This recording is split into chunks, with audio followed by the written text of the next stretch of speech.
Hello students, तो आज से हमने स्टार्ट किया है फिजिक्स का पार्ट वन में भी हम जो पढ़ने जा रहे हैं वो आपका सबसे इम्पोर्टेंट पार्ट है भाई, जिसको हम स्टार्ट कर रहे हैं फिजिक्स का जो रिड्यूस सिलेबस है उसके अकॉर्डिंग इलेक्ट्रोस्टैटिक्स 1। ठीक है, ये आपका फिजिक्स जो दो पार्ट में डिवाइडेड है उसके फर्स्ट पार्ट का फर्स्ट यूनिट का फर्स्ट टॉपिक है। ओके, इस टॉपिक में आज हम क्या करने वाले हैं, बहुत ही सिंपल चीज़, बहुत ही बेसिक चीज़ कि भाई जो इंट्रोडक्शन है सिलेबस का, मतलब इस जो आप पढ़ने जा रहे हैं, जो टॉपिक्स पढ़ेंगे उनका इंट्रोडक्शन, उसमें सबसे जो प्रिलिमिनरी जो चीज़ है वो है आपका चार्ज। तो भाई ये समझेंगे कि व्हाट इज चार्ज, चार्ज होता क्या है, क्या इसकी प्रॉपर्टीज़ हैं, ये सारी चीज़ें हमारे वीडियो में समझने वाले हैं। चलिए गाइस, ज़्यादा टाइम वेस्ट ना करते हुए स्टार्ट करते हैं वीडियो को, आगे बढ़ाते हैं भाई। तो इंट्रोडक्शन की अगर हम बात करें सिलेबस के इंट्रोडक्शन से, तो इंट्रोडक्शन में आपको मिलेगा ये चीज़ कि भाई ये जो इलेक्ट्रोस्टैटिक है ये दो पार्ट में, पार्ट 1 एंड पार्ट 2। इलेक्ट्रोस्टैटिक 1 में हम पढ़ेंगे चार्ज एंड इलेक्ट्रिक फील्ड। क्या पढ़ने वाले भाई? Electric charge and electric field.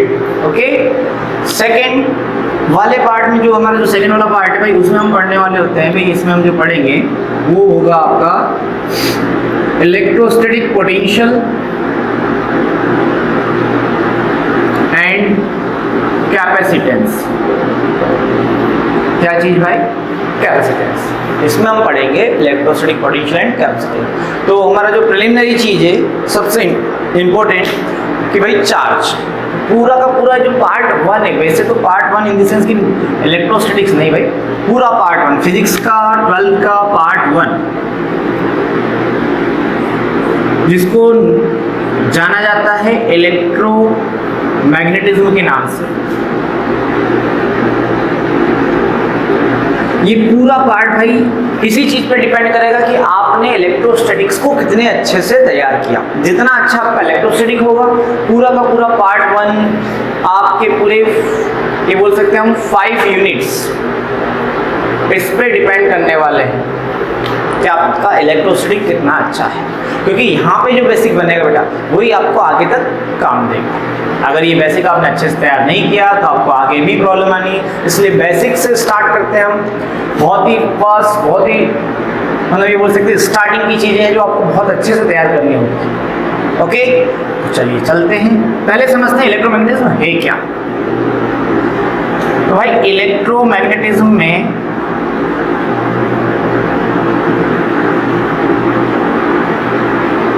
Electromagnetism में आपको मिलेगा पहला जो है इलेक्ट्रोस्टैटिक्स।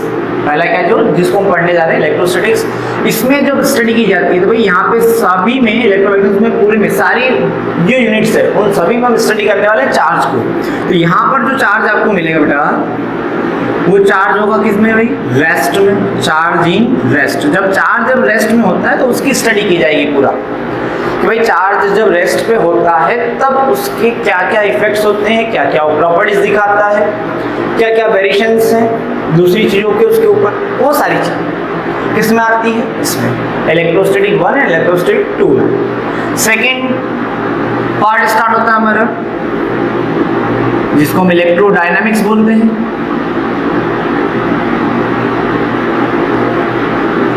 इलेक्ट्रोडायनामिक्स, तो भाई इलेक्ट्रोडायनामिक्स क्या? तो इलेक्ट्रोडायनामिक्स में चार्ज किस में आ जाएगा भाई? मोशन। चार्ज किस में आएगा? मोशन। चार्ज जब मोशन करता है तो जो प्रॉपर्टीज नई नई देखने को मिलती है कि भाई मैग्नेटिक इफेक्ट ऑफ करंट, जब चार्ज मूव करेगा तो रेजिस्टेंस वगैरह सारी चीजें वहाँ पे इंट्रोड्यूस होंगी। वो चीज चार्ज जब मोशन कर रहा है भाई, मोशन भी कैसा, अगर ये चार्ज कैसा मोशन करता है यूनिफॉर्म मोशन तो कुछ चीजें अलग होंगी, जब ये नॉन यूनिफॉर्म मोशन करेगा तब चीजें अलग होंगी। नॉन यूनिफॉर्म मोशन जब करेगा तो आपकी जो लास्ट यूनिट है, जो फिफ्थ यूनिट है, बहुत ही छोटा सा पार्ट उसमें हमको पढ़ना होता है यहाँ पर फिजिक्स में उसका, जिसको हम बोलते हैं EM वेव्स। क्या बोलते हैं बेटा? EM waves. ये आपका पार्ट 1 का डिस्क्रिप्शन है। पार्ट 2 जो फिजिक्स का हमारा है उसमें हम पढ़ने वाले हैं optics and modern physics. Optics and modern physics, अब वहाँ पे भी काफ़ी ज़्यादा सिलेबस को रिड्यूस कर दिया गया है। जो सिलेबस का रिडक्शन हुआ है वो पार्ट 2 में हुआ है मैक्सिमम। पार्ट 1 में बहुत कम चीज़ें ऐसी हैं जिनको रिड्यूस किया गया है, जिनको हटाया गया। फिजिक्स में पार्ट 2 का जो हिस्सा था वो ज़्यादा रिड्यूस हुआ है ना एज कम्पेयर टू पार्ट 1। ठीक, फिर भी मतलब सीधा सीधा हम बोल सकते हैं कि वो पार्ट 1 जैसे पहले पढ़ते थे वैसे ही पढ़ना होगा, उतना ही डीप में पढ़ना होगा। तो बहुत अच्छे से तैयारी करें, ऑनलाइन क्लासेस को भी उतना ही सीरियस लें। Online classes in the sense कि भाई आप जो ये वीडियोस देख रहे हैं इनके नोट्स प्रॉपर बनाएं, नोट्स प्रॉपर बनाएं, और उसमें आपको बेनिफिट ये है कि आप रिवाइंड कर करके बार बार वही चीज़ें रिपीट कर सकते हैं। यहाँ पे किसी टीचर से आपको रिक्वेस्ट करने की जरूरत नहीं होगी। ओके, आगे बढ़े, चलिए भाई तो स्टार्ट करते हैं। What is charge? तो भाई चार्ज होता क्या है, क्योंकि जो पढ़ना है वो पूरा का पूरा चार्ज पे डिपेंड करता है सारी चीजें। तो हम इलेक्ट्रोस्टैटिक्स 1 स्टार्ट कर रहे हैं। इसमें फर्स्ट टॉपिक आपका फर्स्ट क्वेश्चन, पहला ही क्वेश्चन बनता है कि व्हाट इज चार्ज? चार्ज होता क्या है? तो चार्ज क्या है भाई? हमने अभी तक सुना है कि भाई करंट होता है, इलेक्ट्रिसिटी होती है, इसमें चार्ज वगैरह होते हैं, सारी चीजें हम लोग को देखने मिलती है। पर सबसे पहला क्वेश्चन होता ही है कि चार्ज होता क्या है। तो जैसे भाई जैसे basic unit of life biology के अंदर आप सबने साइंस के अंदर जब स्टार्टिंग आपने पढ़ा होगा, बेसिक यूनिट ऑफ लाइफ क्या होती है? सेल होती है। वैसे पूरा जो इलेक्ट्रिसिटी आपके अराउंड है, इतने ज़्यादा अमाउंट में अवेलेबल है आजकल की दुनिया में, तो भाई आपके जो प्रेजेंट लाइफ है अभी की जो कंडीशन है उसमें इलेक्ट्रिसिटी के बिना आपकी लाइफ को इमेजिन करना पॉसिबल नहीं है, आप भी जानते हैं। ठीक, तो चार्ज इलेक्ट्रिसिटी हमारे पास आसपास काफ़ी, पर इसको अगर स्टडी करना होगा तो इसकी बेसिक यूनिट पे जाना होगा। हमने बोला कि इलेक्ट्रिसिटी की जो बेसिक यूनिट है वो क्या है? Charge.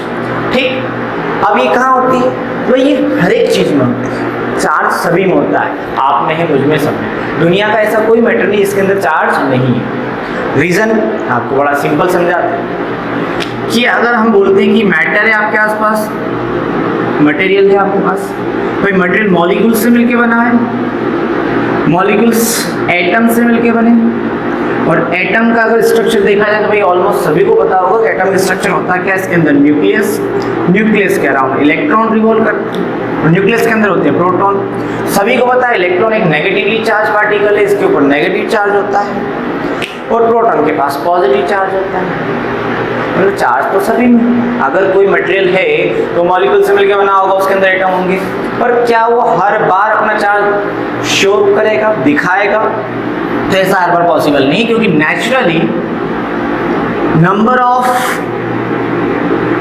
Proton and number of electron neutral condition में अगर देखे जाए तो भाई क्या होते हैं? इक्वल होते हैं। क्या होते हैं? इक्वल। तो नेचुरली अगर हम देखें तो न्यूट्रल होते हैं सारे मटेरियल। सारे मटेरियल क्या होते हैं? न्यूट्रल होते हैं। किस फॉर्म में न्यूट्रल होते हैं भाई? चार्ज के फॉर्म में न्यूट्रल। चार्ज होता है पर उनका चार्ज आपको देखने को मिलता नहीं है, या उसके इफेक्ट आपको देखने को नहीं मिलते हैं। ठीक, तो फिर इसको स्टडी करने के लिए हमने क्या सिस्टम बनाया? तो एक आपके मैं वीडियो सपोर्टिंग वीडियोस का पहले आपको मैं दे चुका हूँ, अपलोड पहले वही किया जाएगा। ठीक, तो उस वीडियो में चार्ज फ्रिक्शन से कैसे बनता है, दो चीज़ों को आपस में रब करने पर चार्ज कैसे बनता है, मतलब कि चार्ज इंसुलेटर मटेरियल से भी बनता है। ऐसा नहीं कि कंडक्टर मटेरियल ही चार्ज दिखाएंगे, इंसुलेटर मटेरियल भी चार्ज शो करता है। कैसे करता हो? फ्रिक्शन वाले वीडियो हमने क्लियर किया है। ओके, चलिए तो आगे बढ़ते हैं। तो चार्ज इज इंट्रिंसिक प्रॉपर्टी, भाई नोट करना स्टार्ट करें। Charge is intrinsic property of material. Charge is intrinsic property of material. तो डेफिनेशन लिख ली होगी सभी ने। Charge is intrinsic property of material. भाई चार्ज की यूनिट जो होती है, इसका जो सिंबल होता है वो क्या होता है भाई? क्यू से डिनोट करते हैं। किससे डिनोट किया जाता है? क्यू से। ठीक, यूनिट जो होती है चार्ज की, यूनिट होती है कूलम। आगे जाके डिटेल में पढ़ेंगे। सी से डिनोट करते हैं, साइंटिस्ट हुए थे कूलम, उनके नाम पर रखी गई है। ओके, चलो ऐसा यूनिट आपको इसकी पता है, कूलम होती है। चार्ज का जो सिंबल है वो होता है क्यू। ये कौन से टाइप की क्वांटिटी है? तो भाई ये स्केलर क्वांटिटी है। क्वांटिटी कौन सी क्वांटिटी है भाई? Scalar quantity. कौन सी क्वांटिटी? स्केलर। इसका कोई डायरेक्शन नहीं होता है, इसका अमाउंट होता है कि कितने अमाउंट में चार्ज किस ऑब्जेक्ट के ऊपर डिपॉजिट है। ओके, तो चार्ज इज स्केलर क्वांटिटी, इसका सिंबल होता है क्यू, यूनिट होता है सी यानी कूलम। टाइप्स की बात करें तो टाइप्स इसके कितने होते हैं भाई? 2 types. First one is positive and second one is negative. चलिए अच्छी बात, नेचर इनका आपको पता चल गया, एक का पॉजिटिव दूसरे का नेगेटिव। ये आपस में रिपल्शन दिखाते हैं, अट्रैक्शन दिखाते हैं, क्या है इनके बीच में फोर्स लगता है, लगता है आगे स्टडी करेंगे। बट आपको पता होना चाहिए कि same charges repel each other, positive positive होंगे तो क्या करेंगे भाई, रिपल्शन दिखाएंगे, नेगेटिव नेगेटिव भी क्या दिखाएंगे, रिपल्शन दिखाते हैं। उस लास्ट वाले वीडियो में क्लियर कर चुके हैं। एंड अगर अनलाइक चार्जेस होंगे नेगेटिव और पॉजिटिव तो इनमें होगा अट्रैक्शन। ओके, तो अनलाइक चार्जेस क्या करते हैं भाई, अट्रैक्ट करते हैं, लाइक चार्जेस रिपेल करते हैं, चाहे वो दोनों पॉजिटिव चाहे वो दोनों नेगेटिव, एक दूसरे को क्या करेंगे, रिपेल। ये चार्ज का इंट्रोडक्शन क्लियर होगा सभी को, नोट कर लें इतनी सारी चीजें पॉज करके। ओके, आगे बढ़ते बेटा। और क्या प्रॉपर्टी चार्जेस की, तो चार्जेस फॉलो करते हैं law of conservation.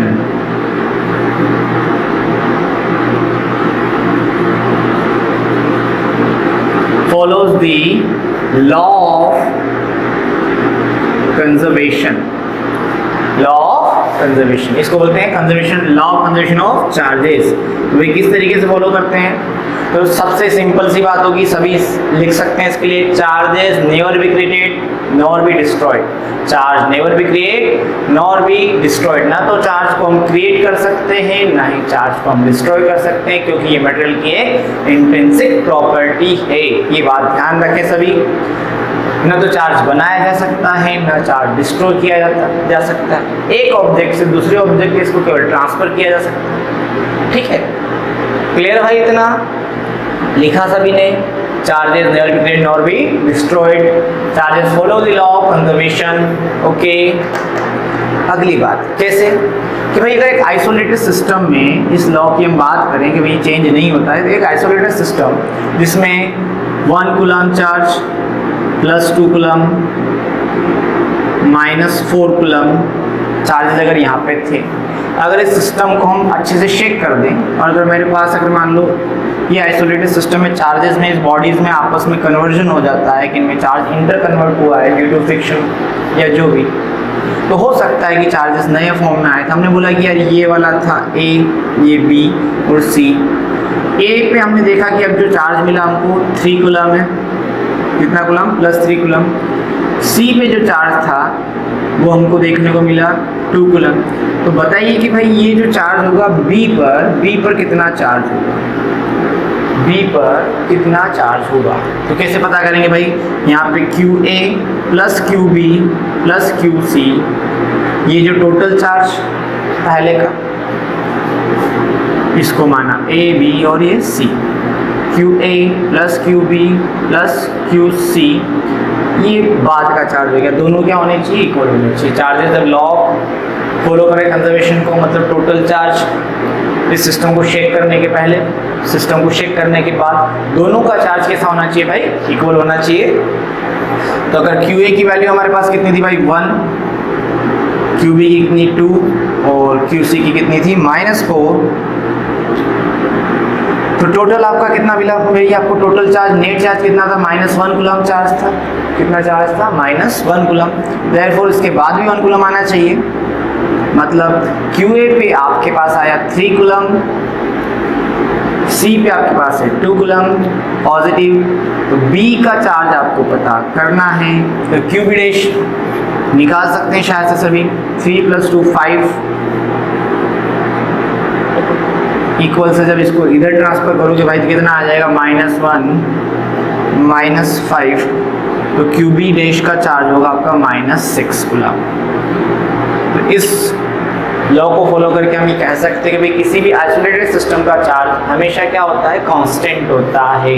Net charge of an isolated system is always constant. Okay, note कर लें इसके बाद, net charge of an isolated system is always constant. ऐसा ही हम यूनिवर्स के लिए भी बोल सकते हैं। यूनिवर्स में अगर हम अर्थ की बात करें, अर्थ एक पूरा एक आइसोलेटेड सिस्टम कंसिडर किया जाए, तो अर्थ का जो नेट चार्ज होगा वही क्या होगा भाई, कांस्टेंट होगा, हमेशा जितना है उतना ही रहेगा, क्योंकि ना तो कहीं से आएगा ना कहीं जाए। अगर आइसोलेटेड सिस्टम कंसिडर करते हैं तो टोटल चार्ज क्या रहेगा भाई, कांस्टेंट। इससे क्लियर हम बोल सकते हैं कि चार्ज ना तो यहाँ पे नया आ रहा है, नया बन रहा है, नहीं यहाँ से डिस्ट्रॉय हो रहा है। ओके, तो charge never be create nor be destroyed. Note कर लिया हो सभी ने तो आगे बढ़ते हैं, पॉज करके नोट कर लिया होगा आपने अच्छे से इसको। तो पहला एक चीज पता चला आपको। एक और चीज लिखना, प्रॉपर्टीज ऑफ चार्जेस जो पढ़ रहे हैं इसमें, व्हाट इज चार्ज के बाद जो प्रॉपर्टीज ऑफ चार्जेस हम स्टडी कर रहे हैं, इसमें भाई लिखें कि charges always produce in pair, charges always produce in pair. Produce मतलब किसी पे जो चार्ज डेवलप होगा, किसी सिस्टम के ऊपर, किसी बॉडी के ऊपर जो चार्ज डेवलप होगा, तो अकेला चार्ज कभी डेवलप नहीं हो सकता। सिंपल सा कि अगर मान लो आपके पास दो ऑब्जेक्ट थे जिनको आपने रब किया, एक पे आया पॉजिटिव, तो ये डेफिनेटली फिक्स है, कंपलसरी है, तो भाई इस पर उतने ही अमाउंट में क्या आया होगा, नेगेटिव। क्योंकि जब इनका जब टोटल में करूँ तो भाई अगर पहले इनके पास दोनों के पास कोई चार्ज नहीं था तो बाद में भी कोई चार्ज नहीं होना चाहिए। अगर इनका नेट चार्ज पहले कितना था, 0, तो बाद में कितना होना चाहिए, 0। सिंपल सा कैसे चार्ज डेवलप कैसे होता है, आगे पढ़ेंगे इलेक्ट्रॉनिक मॉडल, उसमें आप समझेंगे कि अगर मान लो एक से इलेक्ट्रॉन शिफ्ट होकर दूसरे पे आता है, तो जिससे इलेक्ट्रॉन डोनेट होगा उस पर आएगा पॉजिटिव चार्ज, जो इलेक्ट्रॉन गेन करेगा उस पर क्या आएगा, नेगेटिव चार्ज। तो भाई चार्ज क्या सिंगल बना, केवल इस पर अकेले पे पॉजिटिव बन गया, ये चार्ज कहीं ना कहीं तो गया होगा। तो उस जिस बॉडी पे ये क्लिंग करेगा, जिस बॉडी पे जाके कोलाइड करेगा, उस बॉडी पे कौन सा चार्ज आएगा भाई, नेगेटिव चार्ज। तो charge always produce in pair, okay. Next चीज की हम बात करें, नेक्स्ट है हमारे पास भाई, नेक्स्ट प्रॉपर्टी चार्जेस के लिए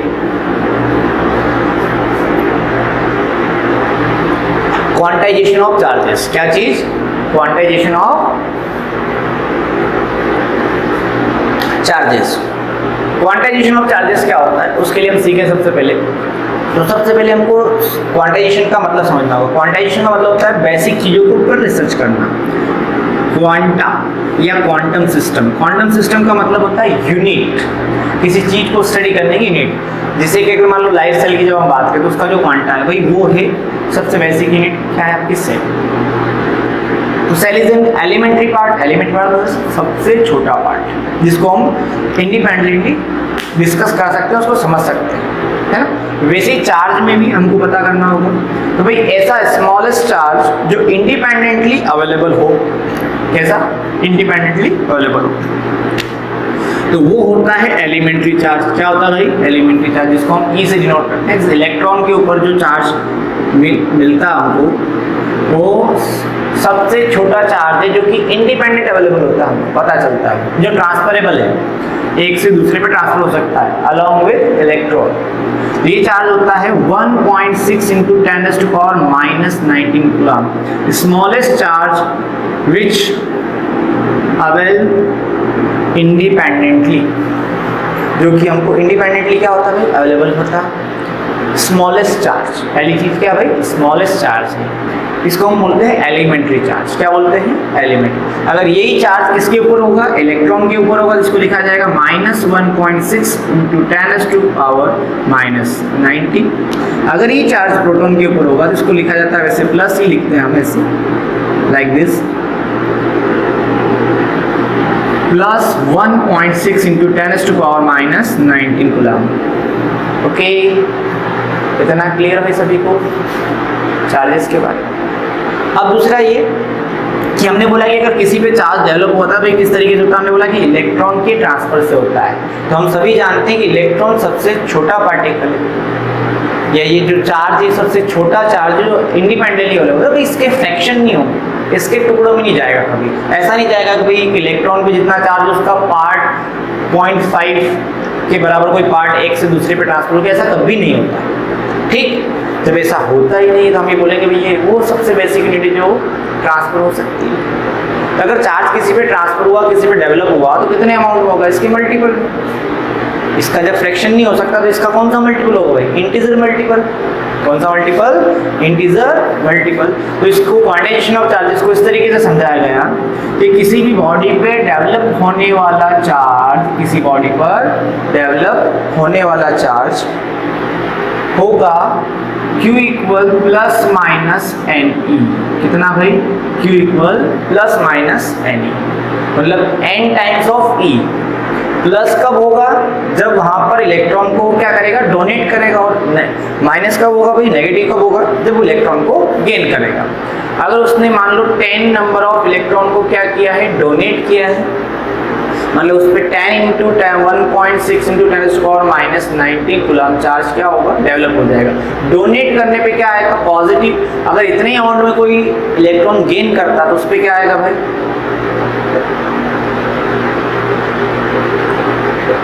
दोनों पे इक्वल अमाउंट आएगा चार्ज का।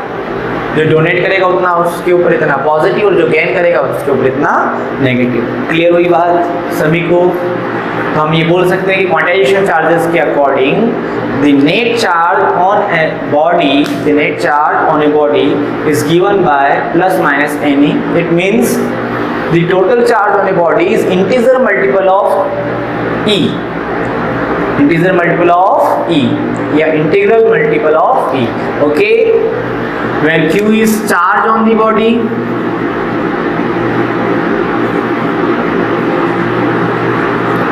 N is integer और ये एलिमेंट्री चार्ज।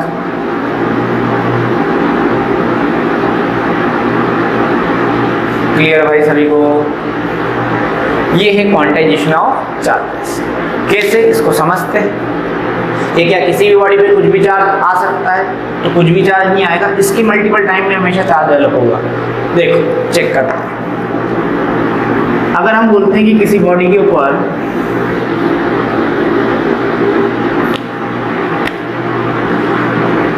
चार्ज है 96 इंटू 10⁻⁻17 कूलम, कितना चार्ज किसी बॉडी के ऊपर है, तो इसके लिए कितने इलेक्ट्रॉन को शिफ्ट करना होगा। अगर इलेक्ट्रॉन को शिफ्ट करने के लिए नंबर आप पता करते हो, नंबर अगर फ्रैक्शन में आता है तो ऐसा चार्ज कभी पॉसिबल नहीं होगा। क्वेश्चन आपसे ये बन सकता है कि क्या 96 इंटू 10⁻⁻17 कूलम चार्ज किसी बॉडी के ऊपर हो सकता है, इट इज पॉसिबल और नॉट। तो हमारा आंसर होगा, हम चेक कर सकते हैं। अगर ये जो भी आंसर आता है इसमें नंबर ऑफ इलेक्ट्रॉन जो ट्रांसफरेबल है वो इंटीजर नंबर होता है, तब तो पॉसिबल है। अगर वो कोई फ्रैक्शन वैल्यू आती है तब पॉसिबल नहीं है। ओके, चेक करते हैं। फॉर्मूला है Q equal plus minus any, अभी प्लस माइनस को छोड़ देते थोड़ी देर के लिए, मतलब Q इक्वल कितना, any. What is E? E means 1.6 into 10⁻⁻19। Okay, so n find करने के लिए आपको क्या करना होगा भाई, Q बाय 1.6 इंटू 10⁻⁻19। आपको Q कितना दिया हुआ है, 96 इंटू 10⁻⁻17 डिवाइडेड बाय 1.6 इंटू 10⁻⁻19। -19 से इसको अगर कैंसिल करेंगे भाई तो यहाँ पे बचेगा प्लस -2,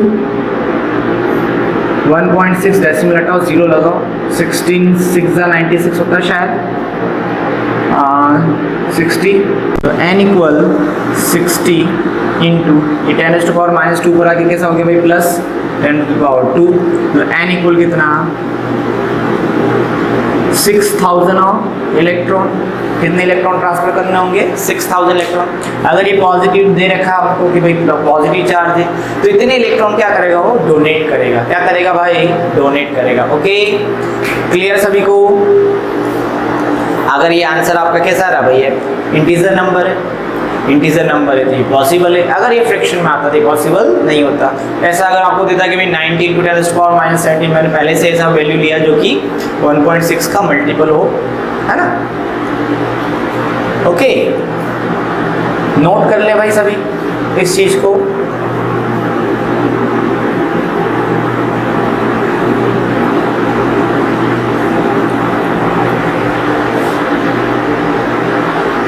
चलो, चार्जेस प्रोड्यूस कैसे होते हैं, चार्जेस डेवलप कैसे होते हैं किसी बॉडी के ऊपर, देखें हम बड़ा सिंपल है कि अगर हमारे पास कोई एटम है या कोई भी बॉडी मटेरियल है भाई, उसके पास एटम होंगे। एटम के पास क्या होता है, न्यूक्लियस, न्यूक्लियस के अंदर प्रोटॉन, उसके आसपास क्या भाई, इलेक्ट्रॉन। तो एटम में उतने ही इलेक्ट्रॉन होते हैं जितने क्या होते हैं, प्रोटॉन। मतलब number of proton equal number of electron. भाई एक बात तो सबसे पहले इंपॉर्टेंट ध्यान रखना कि न्यूट्रल कंडीशन में किसी भी बॉडी के ऊपर जो नेट चार्ज होगा वो हमेशा 0 मिलेगा।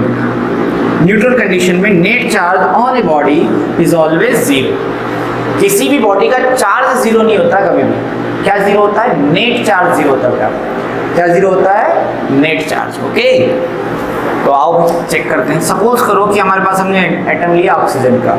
ऑक्सीजन के एटम के पास नंबर ऑफ इलेक्ट्रॉन कितने? 8, मतलब negatively 8 charge. Number of proton कितने? हमने बोला 8, यानी कि +8। भाई अगर इसका नेट देखोगे तो कितना आएगा? 0। अच्छी बात। विथ एनी प्रोसेस, किसी भी प्रोसेस के थ्रू अगर आपने काम कर लिया कि यहाँ से कुछ इलेक्ट्रॉन्स को बाहर निकाल दिया, आपने कुछ इलेक्ट्रॉन को उठा के आपने बाहर निकाल दिया। अगर आपने इलेक्ट्रॉन को बाहर निकाला भाई, तो अगर सपोज करो आपने 2 इलेक्ट्रॉन बाहर निकाले, कितने? 2 इलेक्ट्रॉन्स। तो भाई यहाँ पर नंबर ऑफ इलेक्ट्रॉन्स क्या हो जाएंगे? कम। अगर आपने 2 इलेक्ट्रॉन को बाहर निकाला मतलब इस पर आ जाएगा -6। प्रोटॉन के नंबर तो उतना ही रहेंगे, 8। तो आंसर क्या आएगा भाई? +2। मतलब बॉडी के ऊपर कैसा चार्ज डेवलप होगा? +2 चार्ज। सपोज करो कि अब 2 इलेक्ट्रॉन नए निकाल के 2 इलेक्ट्रॉन इसके ऊपर क्या कर देते हैं? अलग से डिपॉजिट कर देते, इसको डोनेट कर दिया किसी, इसने गेन भी कर लिया। तब इसके पास नंबर ऑफ इलेक्ट्रॉन कितना भाई? -10, -8 + -2 कितना हो जाएगा भाई? -10। और प्रोटॉन के नंबर वही है, तो कितना आया? -2 चार्ज। बात क्लियर होगी? तो जितने नंबर ऑफ इलेक्ट्रॉन डोनेट करेगा, जितने टाइम्स इलेक्ट्रॉन वो डोनेट करेगा, उतना ही उसके ऊपर पॉजिटिव चार्ज आएगा। जितने इलेक्ट्रॉन वो गेन करेगा, उतना ही उसके ऊपर नेगेटिव चार्ज आएगा। क्लियर है सभी को? ये चीज क्लियर? अच्छी बात, बहुत बढ़िया। आगे बढ़ते हैं। क्वेश्चन ये रेज होता है यहाँ पे अब कि भाई जब प्रोटॉन के पास भी उतना ही चार्ज है, इलेक्ट्रॉन के पास भी उतना ही चार्ज है, तो इलेक्ट्रॉन ही क्यों बाहर निकलेगा, प्रोटॉन क्यों नहीं बाहर निकल सकता? पहली चीज देखो बेटा, दुनिया में वो काम पहले होते हैं, यूनिवर्स में वो काम पहले होते हैं जो लो एनर्जी कंजप्शन करते हैं या जिनमें कम से कम वर्क डन हो। हर व्यक्ति की जो आदत होती है कि भाई जो भी काम हो कम खर्चे में हो जाए तो ज़्यादा अच्छा। तो एनर्जी सबसे बड़ा अमाउंट है यूनिवर्स के पास, जिसको कभी भी खर्च करना नहीं चाहती है, कंजर्व करके रखती है। हमेशा कंजर्व होती है एनर्जी, सभी को पता होगा। कम से कम ट्रांसफॉर्मेशन होता है, इतना आसानी से किसी भी एनर्जी का ट्रांसफॉर्मेशन नहीं होता। ओके, तो लो एनर्जी पे वर्क करवाना चाहती है। तो हमको सभी को पता है कि जब अगर हम इलेक्ट्रॉन को भी निकालेंगे तो भाई उतना ही चार्ज डेवलप होगा, प्रोटॉन को भी निकालेंगे न्यूक्लियस के अंदर से तो उतना ही चार्ज डेवलप होगा। अच्छी बात। फिर भी हमने सोचा क्यों ना यार हम प्रोटॉन को निकालें। तो भाई देखो, अगर आपको प्रोटॉन को निकालना होगा तो आपको सबसे पहले ब्रेक करना होगा न्यूक्लियस। न्यूक्लियस में से इस चीज़ को बाहर निकाल के लाना होगा आपको, है ना। ये जो गेम खेलना होगा आपको किसके साथ? न्यूक्लियस के साथ। और फॉर यू काइंड इन्फॉर्मेशन ये बता दिया जाए आपको कि न्यूक्लियस के अंदर जो प्रोटॉन लाई करता है भाई, उसके ऊपर दुनिया का सबसे स्ट्रॉन्ग फोर्स वर्क कर रहा होता है। Strongest force in universe is known as nuclear force, known as nuclear force. तो भाई उससे छुड़ा के लाना बड़ा मुश्किल, पहली चीज। अच्छी बात है, कोई दिक्कत नहीं, कर भी लेंगे, इतना फोर्स भी लगा दो। दूसरा, मास ऑफ इलेक्ट्रॉन को अगर मैं डिस्कस करूं तो आता है 9.1 × 10⁻34 kg। पता होगा सभी को। वहीं पर मास ऑफ जो प्रोटॉन है 1.6 × 10⁻27 kg, मतलब 1837 टाइम्स हेवियर है mass of proton as compare to mass of electron. भाई बहुत ज़्यादा भारी, 1 या 2 गुना नहीं, 1837 टाइम्स हेवियर है प्रोटॉन। तो भाई हम ऐसी चीज़ को क्यों उठाएंगे? काम दोनों से वही हो रहा है। इसको उठा के ले जाओगे कहीं बाहर निकालोगे तब भी काम वही होगा, उतना ही चार्ज डेवलप होगा, उतनी अमाउंट में चार्ज डेवलप होगा। इलेक्ट्रॉन को ले जाओगे तब भी उतनी है। तो भाई आप इलेक्ट्रॉन को ले जाना क्यों पसंद नहीं करोगे? ठीक है, फोर्स बहुत ज़्यादा है वहाँ से पिछड़ा से, भारी भी बहुत ज़्यादा है। अब देखो एक और बात, अगर आप बाहर से अगर कोई फोर्स लगाते हो तो भाई यहाँ पे पहले लगाओ, तो आउटर मोस्ट शेल में आपको इलेक्ट्रॉन जब मिल जाता है तो आप क्यों अंदर से इलेक्ट्रॉन लेके आओगे या कोई चार्ज पार्टिकल निकालोगे इसके सेंटर से? बात क्लियर? तो ये सारे reason, first reason nuclear force, second reason mass of proton and third reason is distance. अगर इलेक्ट्रॉन को हम यहाँ से बाहर निकालते हैं तो कम डिस्टेंस ट्रेवल करना होगी, वहीं पे अगर आपको प्रोटॉन को निकालोगे तो एटम के बहुत ज़्यादा अंदर से आपको उसको निकाल के लाना, मतलब न्यूक्लियस से निकाल के लाना होगा। ओके, क्लियर इतना सभी को? नोट कर ले भाई सारी चीज़ें। अब हम नेक्स्ट चीज़ पे जाते हैं कि कैसे किसी बॉडी को चार्ज किया जा सकता है। तो दो तरीके हैं चार्ज करने के भाई, जितने तरीके बनाना चाहो वैसे तो उतने बना सकते हो। एक पहला तरीका होता है ट्रांसफर ऑफ इलेक्ट्रॉन, और यही तरीका पहला और आखिरी है वैसे, ठीक। सबसे ज़्यादा यूज में आने वाला है कि इलेक्ट्रॉन को ट्रांसफर कर दो, बॉडी के ऊपर चार्ज डेवलप हो जाएगा। अभी आपने देखा अगर किसी ने इलेक्ट्रॉन डोनेट कर दिए तो पॉजिटिव चार्ज आ जाएगा, किसी ने इलेक्ट्रॉन गेन कर लिए तो नेगेटिव चार्ज आ जाएगा। ओके, चलिए आगे बढ़ते हुए थोड़ा सा। ट्रांसफर ऑफ इलेक्ट्रॉन पहला तरीका कैसा? तो इसमें पहला होगा भाई बाय फ्रिक्शन।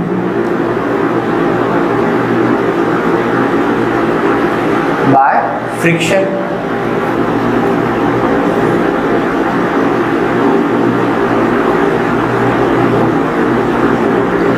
किसी बॉडी को अगर हीट किया है तो बाय हीटिंग। अगर किसी बॉडी को हीट करते हैं तो उससे भी इलेक्ट्रॉन क्या होने लगता है भाई, इमिट होने लगते हैं। एक तरीका ये, और भी तरीका हो सकता है। तीसरा तरीका, इसमें तीसरा तरीका हो सकता है कि फोटो इलेक्ट्रिक इमिशन करवा सकते हो भाई। किसी के ऊपर अगर आप बहुत तेज लाइट डालोगे तो उसमें से भी इलेक्ट्रॉन निकलना स्टार्ट हो जाएंगे। ये भी एक तरीका है किसी बॉडी को चार्ज करने का। एग्जाम्पल है सोलर सेल। इसका एग्जाम्पल आपके पास क्या है भाई? सोलर सेल, पता होगा सभी को, है ना। तो ये तीन तरीके हैं, और भी हैं बहुत सारे, पर ये मोस्ट कॉमन तरीके में से एक है, इसलिए हमने इनको डिस्कस किया। ओके, जो आपको अच्छे तरीके से ध्यान रहे। नेक्स्ट जो है इसमें बड़ा इम्पोर्टेंट, जो कि काम में आएगा हमारे कॉन्सेप्चुअल पार्ट, जो सेकंड वे होता है भाई,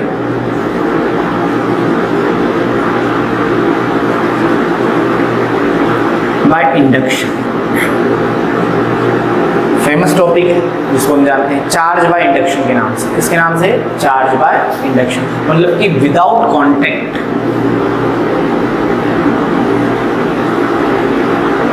विदाउट कांटेक्ट, अगर किसी बॉडी को आप चार्ज करते हो उसके कांटेक्ट में आए बिना उसको क्या कर दो? चार्ज कर दो। ये तरीका होता है इंडक्शन मेथड। कौन सा भाई? Induction method. आइए देखते हैं क्या होता है कि अगर मान लो आपके पास एक कोई मटेरियल है। अब सभी को पता भाई मटेरियल के अंदर बहुत सारे पॉजिटिव और बहुत सारे नेगेटिव चार्जेस मैंने बताए होंगे इसे। हमने मान लिया कि इसके पास जो नेगेटिव पॉजिटिव कुछ चार्ज अवेलेबल थे, डिस्क्रीट मैनर में थे इसके पास, कोई फिक्स मैनर नहीं था इनके रहने का, किसी मैनर में था। अमाउंट तो इक्वल होगा, न्यूट्रल था ये। नेट चार्ज इसके ऊपर कितना था भाई? 0 था। अच्छी बात। हमने किया क्या इसमें? इसके पास अचानक से एक पॉजिटिवली चार्ज बॉडी लेके आए।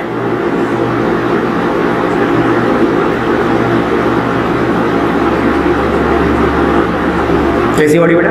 Positively charge. जैसे इस पॉजिटिवली चार्ज बॉडी के पास इसको लाएंगे, सिंपल सी बात, पॉजिटिव में क्या होता है भाई? रिपल्शन होता है। पॉजिटिव नेगेटिव में क्या होता है? अट्रैक्शन होता है ना। तो अगर इन दोनों में ऐसा होता है भाई तो आगे क्या होगा सभी को पता। इस बॉडी का शेप कुछ इस तरीके से आपको देखने लगेगा कि सारे नेगेटिव अट्रैक्ट होके, मैक्सिमम जो चार्जेस होंगे, जो नेगेटिव चार्जेस अट्रैक्ट होंगे टुवर्ड्स पॉजिटिव, और जो भी पॉजिटिव होंगे पॉजिटिव से क्या करके भाई रिपेल करके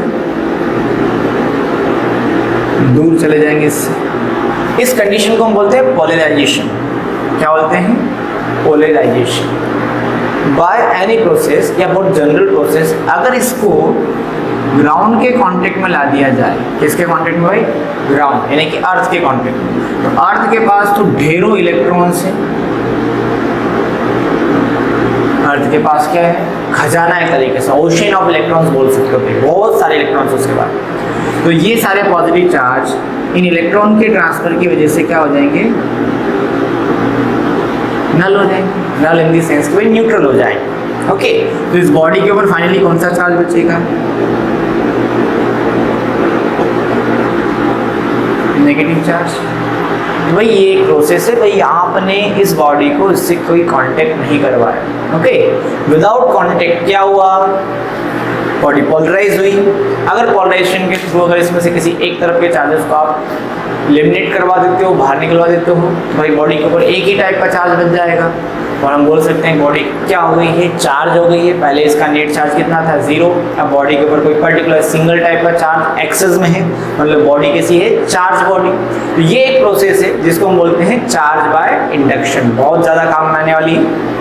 और हमेशा ध्यान रखें चार्ज बाय इंडक्शन में हमारे जो यूज़ में आने वाला कॉन्सेप्ट होगा ये होगा कि अगर आपने एक चार्ज कंडक्टर के पास किसी अनचार्ज कंडक्टर को रखते हो तो इसकी नियरेस्ट सरफेस पे भाई नेगेटिव चार्ज डेवलप होगा, जैसा अभी हमने देखा, और फार सरफेस पे पॉजिटिव चार्ज। ओके, मतलब इसका क्या होगा,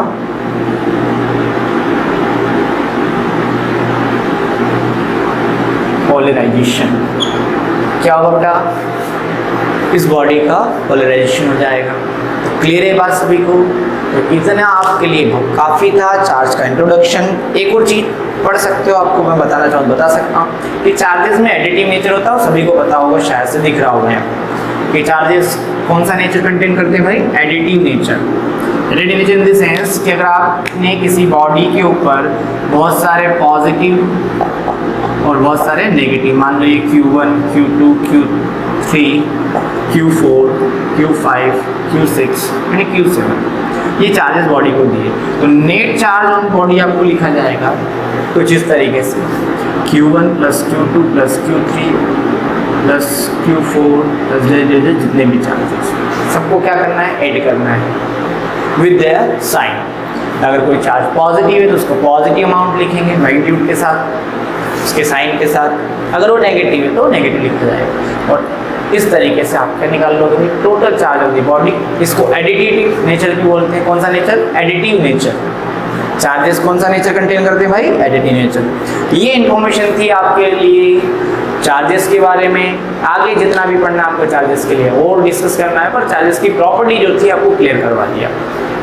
एक इम्पोर्टेंट कंपैरिजन है चार्ज और मास के लिए, ये बात हमेशा ध्यान रखना। लास्ट में इसलिए बता रहा हूँ कि कंपैरिजन केवल अभी चार्ज को डिस्कस किया, मास को नहीं किया हमने। तो एक बात ध्यान रखना, चार्ज और मास में बहुत सारी सिमिलरिटी है बट बहुत सारे डिफरेंसेस भी, कि जैसे कि चार्ज और मास भी भाई जो लॉ ऑफ ग्रेविटेशन फॉलो करते हैं, इनवर्स स्क्वायर लॉ फॉलो करते हैं, चार्जेस भी इनवर्स स्क्वायर लॉ को फॉलो करते हैं। बट चार्जेज और मास में बड़ा डिफरेंस है दुनिया में। पहली चीज़ तो ध्यान रख लेना, दिमाग में एक बात फिट कर लेना कि बिना मास के किसी चार्ज का होना पॉसिबल नहीं है। विदाउट मास चार्ज आपको कभी नहीं दिखे, क्योंकि चार्ज जो है मटेरियल की इंट्रिंसिक प्रॉपर्टी, मास की इंट्रिंसिक प्रॉपर्टी भाई। जब मास ही नहीं होगा तो चार्ज तो पॉसिबल है ही नहीं। पहली चीज़, पहली नेसेसरी कंडीशन किसी चार्ज के लिए होगा कि मास होना कंपलसरी है। विदाउट मास एक चार्ज को आप इमेजिन नहीं कर सकते हो, कोई चार्ज होगा ही नहीं, पहली चीज़। ठीक, ओके। बस विदाउट चार्ज कोई भी मास हो सकता है, मास हो सकता है मतलब इन द सेंस कि उसके ऊपर नेट चार्ज 0 हो और वो मास हो, मटेरियल हो, पॉसिबल है ना। तो चार्ज और मास का अगर हम डिफरेंस करें तो चार्जेस जो होते हैं वो पॉजिटिव नेगेटिव दोनों टाइप के हो सकते हैं, पर मास जो स्केलर क्वांटिटी और कैसा ओनली एंड ओनली कैसा भाई पॉजिटिव होता है। नेगेटिव तो पॉसिबल नहीं, जब 0 ही पॉसिबल मतलब नल होना इसका पॉसिबल नहीं है, तो नेगेटिव तो सोच नहीं सकते। अच्छी बात, स्पीड चेंज होने से किसी बॉडी के चार्ज में कोई चेंज नहीं आता है। स्पीड से क्या होता है भाई, इंडिपेंडेंट होता है। क्या होता है, इंडिपेंडेंट होता है स्पीड से, कि किसी पार्टिकल की स्पीड कितनी है उससे उसका चार्ज बढ़ जाए या कम हो जाए, ऐसा कुछ नहीं। बट हाँ, मास जो है वो मोशन डिपेंडेंट क्वांटिटी है। अगर किसी बॉडी को बहुत तेज मोशन हो रहा हो, फास्ट मोशन कर रही हो, तो भाई उसका जो मास है वो अपने एक्चुअल मास यानी कि ओरिजिनल मास से थोड़ा सा डिफरेंट आता है। उसके लिए फॉर्मूला है 1 - v²/c²। ठीक, M naught is rest mass of the body, मतलब आप जब उसको रेस्ट पे कैलकुलेट करोगे तो उसका जो मास मिलेगा उसको हम एम नोट से डिनोट करते हैं, यानी कि ओरिजिनल मास बोल सकते हो upon 1 - v²/c², where v is velocity of mass. जब वो मोशन कर रहा है पर्टिकुलर किसी वेलोसिटी से, c क्या उसकी स्पीड ऑफ लाइट। जब स्पीड बहुत कम होगी तो मास में चेंजेस नहीं देगा भाई। 100-200 किलोमीटर पर आवर पे भी आप जाओ तो कोई बहुत बड़ा फर्क नहीं पड़ जाना है। 720 किलोमीटर पर आवर भी अगर आपने गए मतलब पर आवर मतलब आपने स्पीड होगी भी 200 मीटर पर सेकेंड ओनली। कितना? 200 मीटर पर सेकेंड, ज़्यादा नहीं है ना। तो यहाँ पे भी अगर हम रखें 200 मीटर पर सेकेंड तो कोई बहुत बड़ा फर्क नहीं हो जाना, जबकि सी की वैल्यू क्या है 3 × 10⁸ मीटर पर सेकेंड। भाई इस छोटी सी वैल्यू में इस बड़ी वैल्यू से डिवाइड करोगे तो वैल्यू जो आएगी बहुत जीरो के आसपास आएगी। तो 1 - 0 कितना मिलेगा 1।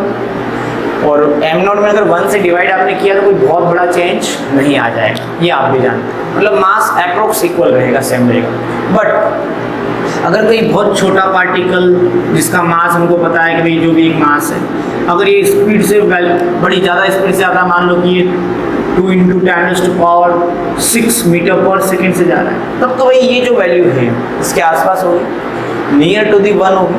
और ये वैल्यू 1 में से जब भी सब्सट्रैक्ट करोगे तो लेस देन 1 आएगी आंसर, 1 से काफ़ी छोटा होगा।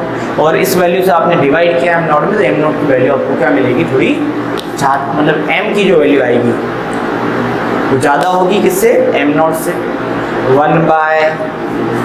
1/समथिंग लेस देन 1 मतलब 0.5 ही समझ लो भाई, तो क्या हो जाता है इसी कंडीशन में डबल हो जाएगा, हाँ या ना, है ना। अगर 1 माइनस यहाँ से आपको 0.5 जो भी वैल्यू मिलती है, इसका आंसर कितना आता है 0.5 आ जाता है समझो। तो ये मास था आपका कितना m नॉट, तो m नॉट अपॉन 1/0.5 मतलब m नॉट इंटू 1/1/2 भाई कितना 2m नॉट, डबल हो जाएगा, है ना। तो मास वेरी करता है with respect to speed. Speed vary करने से मास में वेरिएशन आता है, बट स्पीड चेंज होने से मोशन का मैग्नीट्यूड यानी कि स्पीड चेंज होने से या वेलोसिटी चेंज होने से चार्जेस पे कोई चेंजेस नहीं आता है।